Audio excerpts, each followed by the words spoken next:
کیا ہر فریاد کرنے والے کی فریاد سننا ضروری ہے؟ انسان کو گناہوں سے روکنے کی سب سے بہترین چیز کیا ہے؟ انسان کے کفر کا نقصان کس کو ہوتا ہے؟ آئیے ان سوالات کے جوابات جانتے ہیں آج کے ایپیسوڈ میں۔ بسم اللہ الرحمن الرحیم۔ ناظرین محترم، السلام علیکم ورحمۃ اللہ وبرکاتہ۔ سبیل قرآن کے اس تفسیر پروگرام میں ایک بار پھر آپ سبھی کا استقبال کرتے ہیں۔ آج آپ کے سامنے سورہ فاطر کی آیت نمبر 37، 38 اور 39 کی تفسیر لے کر حاضر ہوئے ہیں۔ آئیے سب سے پہلے آیت نمبر 37 کی تلاوت کو اس کے ترجمے کے ساتھ سن لیتے ہیں۔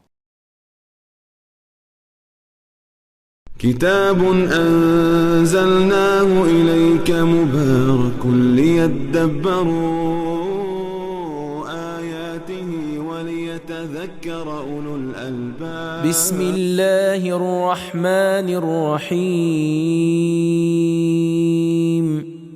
وهم يصطرخون فيها ربنا أخرجنا نعمل صالحا غير الذي كنا نعمل أولم نعمركم ما يتذكر فيه من تذكر وجاءكم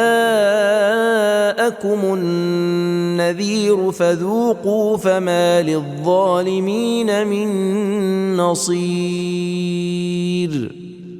اور یہ لوگ دوزخ میں پڑے چلایا کریں گے کہ پروردگارا اب ہم کو یہاں سے نکال دے تو جو کچھ ہم کرتے تھے اسے چھوڑ کر نیک کام کریں گے۔ تو خدا جواب دے گا کہ کیا ہم نے تمہیں اتنی عمریں نہ دی تھیں کہ جن میں جس کو جو کچھ سمجھنا منظور ہو خوب سوچ سمجھ لے، اور اس کے علاوہ تمہارے پاس ہمارا ڈرانے والا پیغمبر بھی پہنچ گیا تھا، تو اپنے کیے کا مزہ چکھو کیونکہ سرکش لوگوں کا کوئی مددگار نہیں۔ اب آئیے سورہ فاطر کی آیت نمبر 37 میں موجود نکات کو بھی جان لیتے ہیں۔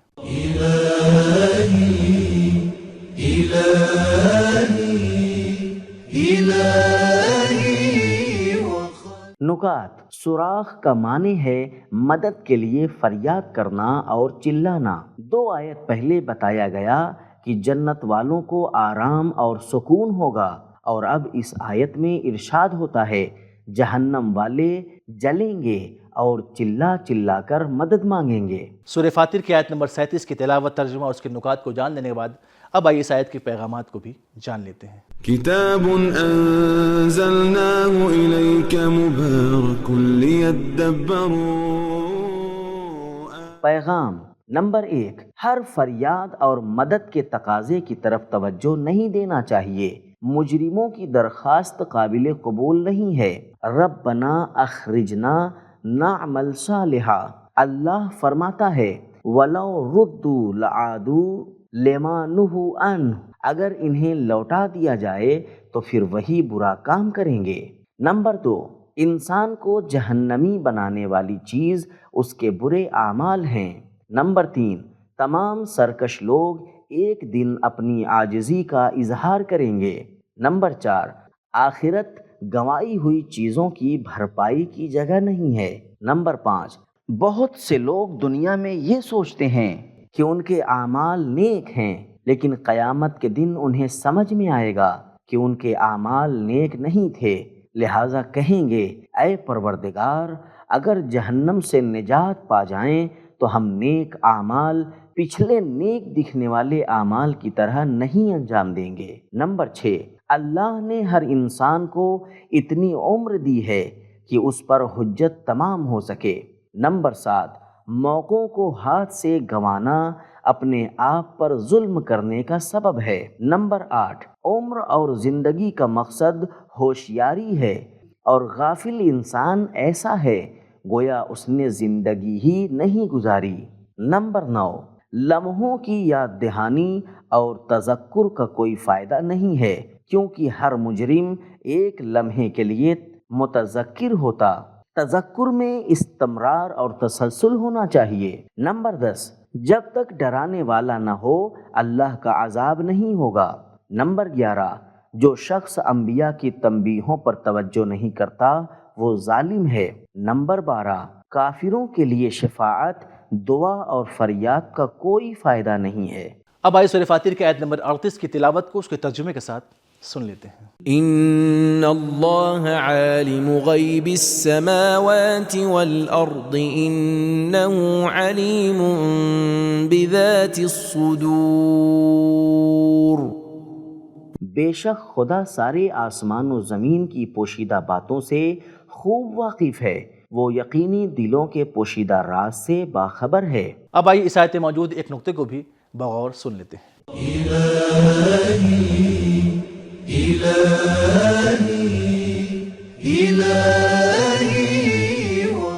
نقطہ، پچھلی آیتوں میں ہم نے پڑھا اللہ نے کچھ لوگوں کو قرآن کے وارث کے طور پر چنا، کچھ لوگوں کو جنت عطا کرے گا اور کچھ کو جہنم میں ڈالے گا۔ اس آیت میں ارشاد ہوتا ہے ایسا اس لیے ہے کیونکہ وہ ہر چیز کو جانتا ہے اور ظاہر و باطن، اندر اور باہر ہر چیز سے آگاہ ہے۔ اب آئیے سورہ فاطر کی آیت نمبر 38 کے پیغامات کو بھی جان لیتے ہیں۔ كتاب أنزلناه إليك مبارك ليدبروا۔ پیغام نمبر 1، جن لوگوں نے دنیا میں موقعوں کو گنوا دیا اور نیک اعمال انجام نہیں دیے اور آخرت میں فریاد کرتے ہیں ہمیں جہنم سے نجات دے دی جائے تاکہ نیک اعمال انجام دیں، ایسے لوگوں کی بات میں سچائی نہیں پائی جاتی۔ نمبر 2، اس بات پر ایمان رکھنا کہ اللہ ہر چیز کو جانتا ہے، سب سے بہترین چیز ہے جو انسانوں کو گناہوں سے روک سکتی ہے۔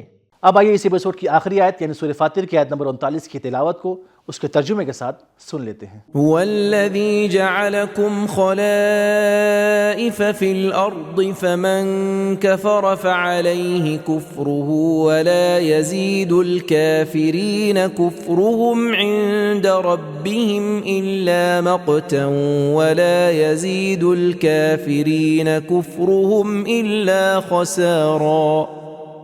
وہ وہی خدا ہے جس نے روئے زمین میں تم لوگوں کو اگلوں کا جانشین بنایا، پھر جو شخص کافر ہوگا تو اس کے کفر کا وبال اسی پر پڑے گا اور کافروں کو ان کا کفر ان کے پروردگار کی بارگاہ میں غضب کے سوا کچھ بڑھائے گا نہیں، اور کفار کو ان کا کفر گھاٹے کے سوا کچھ نفع نہ دے گا۔ اس آیت میں بھی خداوند الرحمن الرحیم نے اپنے بندوں کے لیے کچھ اہم نکات رکھے ہیں، آئیے سن لیتے ہیں ان اہم نکات کو بھی۔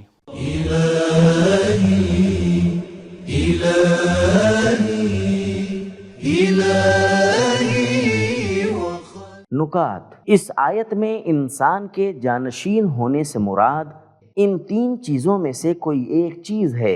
ایک قوم کا، دوسری قوم کا جانشین ہونا، حضرت آدم علیہ السلام کی اولاد کا جناب آدم کی خلقت سے پہلے والے انسانوں کا جانشین ہونا، انسان کا اللہ کا جانشین ہونا۔ مقت کا معنی ہے شدید غضب، جو قرآن مجید میں 4 چیزوں کے لیے استعمال ہوا ہے۔ نمبر 1، کفر، لا یزید الکافرین کفرہم الا مقتن۔ نمبر 2، زنا، انہ کان فاحشۃ ومقتن، سورہ النساء آیت نمبر 22۔ نمبر 3، بولنا اور عمل نہ کرنا، کبر مقتن عند اللہ ان تقولوا ما لا تفعلون، سورہ صف آیت نمبر 3۔ نمبر 4، بے منطق گفتگو کرنا، یجادلون فی آیات اللہ بغیر سلطان اتاہم کبر مقتن عند اللہ، سورہ غافر آیت نمبر 35۔ اہم اور مفید نکات کو جان لینے کے بعد اب آئیے اس آیت کے پیغامات کو بھی جان لیتے ہیں۔ كتاب أنزلناه إليك مبارك ليدبروا۔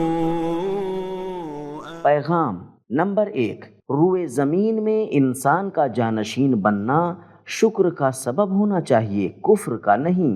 جعلکم خلائف فمن کفر، تم بھی جانے والے ہو اور دوسرے لوگ تمہارے جانشین بنیں گے، لہٰذا اس چند دن کی دنیا میں کفر اختیار نہ کرو۔ نمبر 2، انسان کے کفر کا نقصان خود انسان کو ہوتا ہے، اللہ کو کوئی نقصان نہیں پہنچتا۔ نمبر 3، کفار اپنے کفر کو سماج یا اپنے بزرگوں کی گردن پر نہ ڈالیں۔ نمبر 4، کفر کے خطرے اور آثار محدود نہیں ہیں، بلکہ ہر لمحہ بڑھتے رہتے ہیں۔ نمبر 5، کفر خود بخود گھاٹے کا سبب ہے، چاہے کفر اختیار کرنے والا کوئی برا کام انجام نہ بھی دے۔ نمبر 6، گناہ کے خطروں کو بیان کرنا گناہ گاروں کو روکنے کا ایک ذریعہ ہے۔ تو ناظرین، ہم نے جانا کہ ہر فریاد کرنے والے کی فریاد نہیں سننا چاہیے، مجرموں کی درخواست قابل قبول نہیں ہے۔ اس بات پر ایمان رکھنا کہ اللہ ہر چیز کو جانتا ہے، انسان کو گناہوں سے روکنے کا بہترین ذریعہ ہے، اور انسان کے کفر کا نقصان خود انسان کو ہوتا ہے۔ تو ہمارا آج کا ایپیسوڈ یہ ختم ہوا، ملتے ہیں اگلے ایپیسوڈ میں، تب تک کے لیے خدا حافظ۔ سبیل قرآن، قرآنی سماج کی پہچان۔